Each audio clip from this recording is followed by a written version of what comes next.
Alright, hey, I've been playing around with the Applied Energistics 2 mod because it's part of the new Direwolf 20 Feed the Beast pack, and I'm used to using Applied Energistics 1, and a whole lot of things have changed. So I've set up a pretty good system, I think.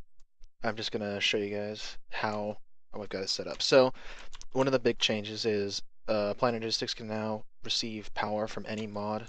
I think that's a big change. I think that's a change. I don't think that was in the last version. But anyway, I've just got some solar rays. Actually, I got a puppy. Set the time. Oop. I always get it backwards. Anyway, so just got some solar rays powering a copper cable, and that would go down to like the center of my base down there. If this is sort of like a general example setup. So,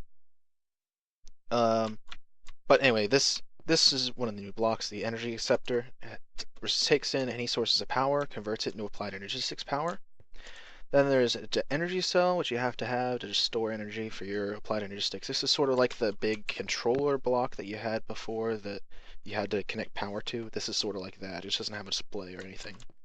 I've just got some wires coming off here. Over here, I've got a diamond chest with import bus.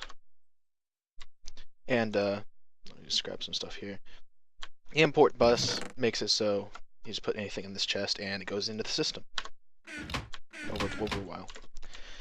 Over here I got some displays. This is a blank panel, it does nothing. Interface terminal, I'll get to that later. Then you've got terminals. This is a crafting terminal. There's a crafting terminal, a normal terminal, and a pattern terminal. All the terminals can allow you to take stuff in and out of the system. Crafting terminal allows you to craft stuff along with it, and the pattern terminal allows you to create patterns, which probably, it looks like it allows you to craft stuff too, but doesn't have a crafting sort of square down there. Anyway, so that's all connected to this main block. Then it goes down here. This is a Emmy Controller block now. They've got it made it. There are channels in the mod now, basically. So every set of wire has like a certain number of channels. It's set to 8, so each set of wires has 8 channels. So this wire setup has everything that connects to your system uses a channel. So this energy cell uses a channel. All 4 of these displays use a channel. This import bus uses a channel. I don't think the energy scepter does, but if it doesn't matter, because you got 1, 2, 3, 4, 5, 6. Then I'm missing 1, 2, 3, 4, 5, 6, 7 maybe. 6 or 7. So we're under the 8 limit. But obviously, with all this stuff connected, which we'll get into later, you're going to need more than 8 channels. So that's what you use the Emmy Controller block for. This puts out 8 channels per side of the block, and you can just sort of connect it like this. So this has 8 channels, this is 8 channels, this is 8 channels. If you use dense cable, you get 32 channels. So this side has 32 channels. So the way I have this set up is just, this is data storage, this is crafting, and this is CPU. So the data storage is a simple bunch of Emmy drives with, I've just only got one because you don't really need more than one right now just for this testing. You got CPUs. What I have over here is overkill. And I'll explain the CPUs right now. When you go to craft something, it shows you how many bytes it's going to take. And in order to craft something, you have to use a CPU. If you do automatic, it'll automatically choose a CPU, but otherwise you have to, you can choose one manually if you want. But anyway, there are a few types of CPU blocks. There's 1K, 4K, 16, 64 is the max. Oops. So they have to be cuboid structure. This is actually a good demonstration. So they can't be like this. They have to be a cube. And of course they're connected. So when I go to craft one of these, the more I craft, let's craft 2,000, 4,000 bytes. So this isn't really that complicated, but if I go to like craft refineries, and let's try to craft 20,000 refineries, 1,000,000 bytes used. No CPUs are available because none of them are powerful enough. But you're never going to craft that much stuff anyway. Obviously, honestly, one of these would probably be enough for all your main purposes. And this is just like overkill, and it would require so many resources to make. You would never need this. Maybe you need like 1, maybe 2 blocks. But anyway, so that's the CPUs. The CPU can only do one task at a time, only one crafting task. So if I went to craft sticks, and I went to craft stone gears, and I went to craft torches, that would probably be all 3 of my crafting CPUs being used at the same time, each one for a separate job. And then if I tried to craft a 4th item while those 3 are still crafting, I wouldn't be able to do it because there would be no CPUs available. So let's get down to the actual crafting.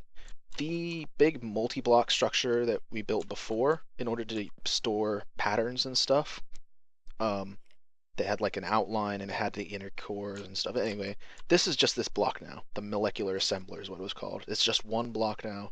You can craft it. Okay, so the main crafting, you use molecular assemblers and an interface. The interface stores the patterns. You can only store 9 patterns per block, which isn't that good. Crafting has been definitely nerfed. And then these molecular assemblers are what actually do the crafting. So when this interface gets a request to craft something, it's going to use one of the connected assemblers in order to craft it. So if I just show, let's craft some redstone torches. Let's craft 100 redstone torches. Start. Now first it's going to make sticks. This one has the pattern for sticks, so it's making sticks in these 3. This one has the pattern for wood planks, so it's making wood planks in these 3. And then this one has the up here has the pattern for redstone torches, and you can see it's crafting 6%, going up and down. And then after it's done, after a while, made quite a bit of them. It might go for a bit, but you can see how it's taking a while to craft it, but it's still pretty quick. And now it's done. One thing I do want to point out is that if this had the pattern for has a pattern for redstone torches, this has a pattern for refineries.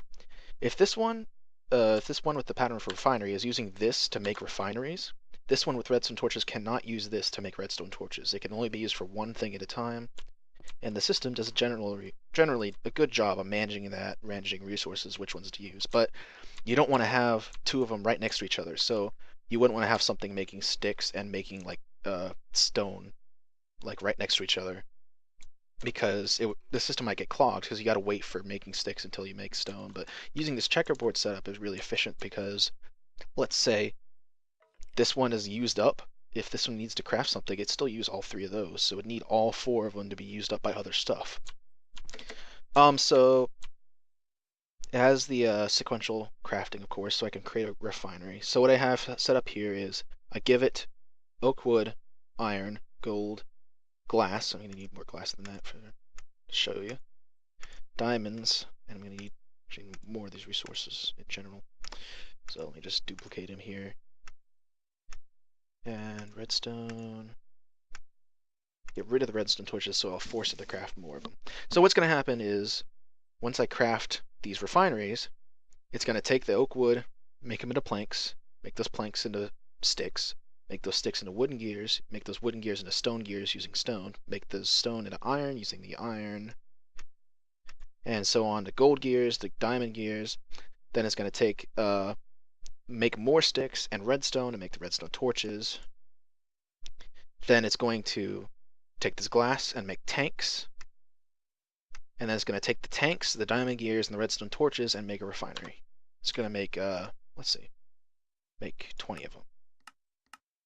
And I'll show you I have all the resources. If you're missing something, I don't know how much of these I'll have to take out. I think that should be good. If you're missing stuff, it'll show up in red. You know, available it has 64, but we're missing 16, so we need to add 16 more diamonds in order to craft this. And it won't let us craft it until we add those diamonds. So go craft it. We could choose a CPU. It doesn't really matter since all CPUs are the same speed. They just have different sizes when we set them up. So automatic is fine because it's obviously going to choose a CPU that has enough stuff that we need, really. Enough bytes. It's called like bytes, but I don't know. Anyway, so go ahead and start. So you can see this is making wooden planks. This one's making sticks. So after it figures that it's made enough sticks, it's going to start making the gears over here. It's going to start making the redstone torches over here. It's going to take, it does take quite a long while to make some stuff, but it does go a lot faster than manually crafting, that's for sure. So it's making all the different types of gears, making them to diamond gears, and it can only craft one thing at it per tick, I believe. Maybe it's per 2 ticks. I don't know how fast it goes, but each one of these things popping up is one craft. So it crafts all the gears at the same time. So it's making the storage tanks over here, then the refineries up there, and now it's done. So you go up here, and you got them. So that's how the crafting system sort of works. It's not instantaneous, it's not unlimited size. You have to expand it. You have to use an Emmy Controller if you want a system of any size. So now, on to some issues with the mod that I was talking about before. Stuff is really expensive. So, let's take the basic simple block, the Energy Acceptor. Let's see if I can find it here. Oh, yep, there we go. Alright. Oh, not that. Energy Acceptor, recipe.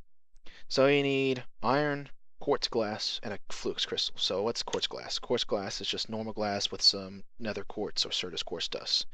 Simple enough. But, if you go, is the Energy Acceptor? Lost it already. There you go. So, Flukes Crystal. How do you get a Flukes Crystal? Well, Flukes block to 4, that's not what we're looking for. So, drop 1 charged Certus quartz plus 1 nether quartz plus redstone dust into a puddle next to each other. Wait a moment, receive 2 Flukes crystals. This makes it really hard to auto-craft. It basically makes it impossible to auto-craft Flukes crystals. You can't do it. You have to manually craft Flukes crystals and put them in your system. And this makes it so you can't infinitely expand your applied Energistics system by just making crafting patterns. You have to actually manually get the resources before you can craft the different stuff. But you see here it says you need charged Certus. Okay, well, charged Certus crystal. How do you get that?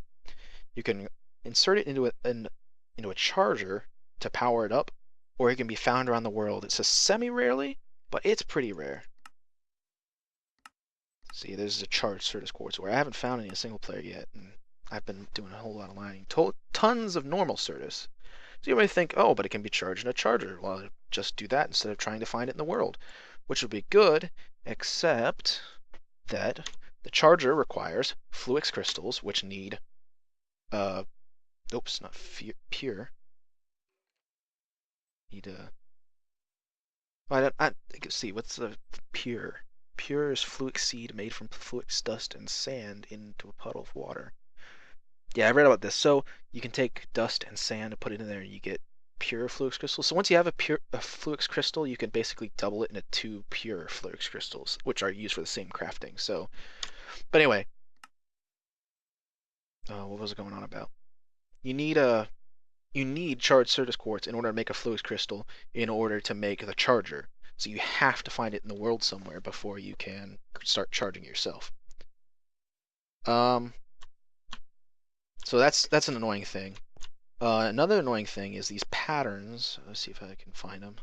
These calculation press, engineering press, logic press. I'm not sure what the name press is for, but in the silicon press, you cannot craft these. If you look at this up, it says, you can copy one. If you have one already, you can make a copy of it. But you can't craft it. And in fact, it says, they're found in the center of meteorites, can be found around the world. They'll be located using the Meteorite Compass, which is this thing. Oops. This thing. So you get a Meteorite Compass to find the meteorite. It means you have to go hunting for a meteorite. I found one all the way over here, so I'm just going to go to it real quickly. I have marked it, so it should be easy to find this time. It took me a good 5 minutes in single player with insta breaking blocks and stuff in order to find it. Didn't know that would float in midair. It's good to know. Okay, so here it is. Once you get into the general area of the meteor, it'll start spinning around in circles. Meteor is straight down that hole, but you can see I can be a pretty far ways away from that hole before it starts spinning. Also, you may notice it's not on the surface of the world. So I had to go digging around in the ground. There's actually I don't know if I'll find it, but several other holes where I was just trying to dig around and find it, and dug down there. No, it wasn't down there. But finally found it over here. And once you're this close, you can't get closer to it with the compass because you know, it's just spinning around in circles. So, but anyway, found it down here. It's filled with a skystone, which isn't used for much, just for making decorative blocks. And it's got the skystone chest, which is really hard to see. But it's got 3 of the patterns. This is something they've changed. You used to only be able to find 1 pattern, and I think you changed it to 2, and I think they finally changed it to 3 after people were saying, hey, it takes a long time to get all the presses sometimes. It also has 1 skystone in it for some reason. So you got silicon press, engineering press, and calculation press. Let's see. We don't have a logic press, do we?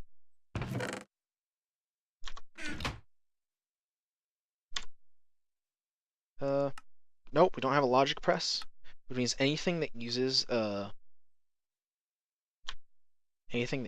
this logic circuit, you can't make until we go find another meteor. Oh, and by the way, this compass will always point towards this meteor, even if I break that chest. It'll always point towards this meteor unless I remove every single piece of the meteorite block. So where's the next closest meteor? I don't know. I'm going to have to do a lot of digging to find that out. I'm sure if you flew over in like a certain direction, the needle might like flip to the nearest one or something, but I haven't really tested it out that much. So yeah, that's how this system works. It is fairly power hungry, especially using these solar panels. I just had 1 low to voltage solar array, and it was working. But when it ran out of power at night, because I forgot to set it to day quickly enough, it just for some reason shut off and would never turn back on with just 1. Then I added more onto it, and you know, it started back up. But just 1 is like barely enough to power this setup. Actually, that was before I had this whole crafting thing set up too, so it probably isn't enough now. But anyway, that's what I'm powering with for now. So that's how Planet Energistics 2 works. There's a whole lot more stuff to do with the mod. There's like peer-to-peer tunneling and a whole bunch of other stuff.